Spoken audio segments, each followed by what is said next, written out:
Hello class, in this video I will be showing you an application of exponential and logarithmic equations. Let's begin. Recall the compound interest formula from section 5.1. It is A is equal to P times 1 plus R divided by N, all raised to the N times T power. A is the total amount after T years. R is the interest rate per year written as a decimal. T is the number of years. P is the principal balance, or the original investment, and N is the number of times interest is compounded. So now let's take a look at an application of the compound interest formula. Jasper invests $10,000 in an account that pays 4.2% compounded monthly. How long, in years and months, will it take for his investment to reach $18,000?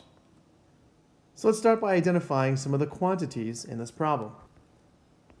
A will be 18,000 because that's how much that's going to be in the account after the time period ends.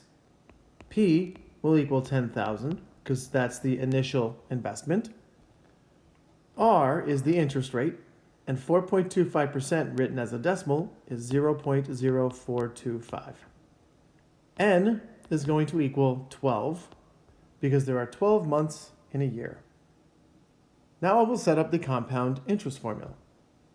So 18,000 is going to equal 10,000 times the quantity 1 plus 0.425 divided by 12.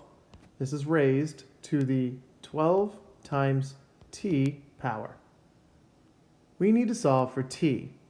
So what I'm going to do is isolate the exponential factor by dividing both sides of the equation by 10,000. Now I'm going to apply the logarithmic property of equality. Applying the power rule, the exponent would become a factor. Now I want to isolate t by dividing both sides of the equation by 12 and this natural log factor. So t is equal to the natural log of 18/10, all divided by 12 times the natural log of 1 plus 0.0425 divided by 12. Now I will use Decimus to evaluate this expression. So I've gone ahead and entered the expression into Decimus, and it looks like t is equal to 13.85. If this problem was asking for the number of years it would take for this investment to reach $18,000, we would be done. However, the problem is asking for years and months. So we need to convert 13.85 to years and months. So far we have 13 years plus 0.85 years.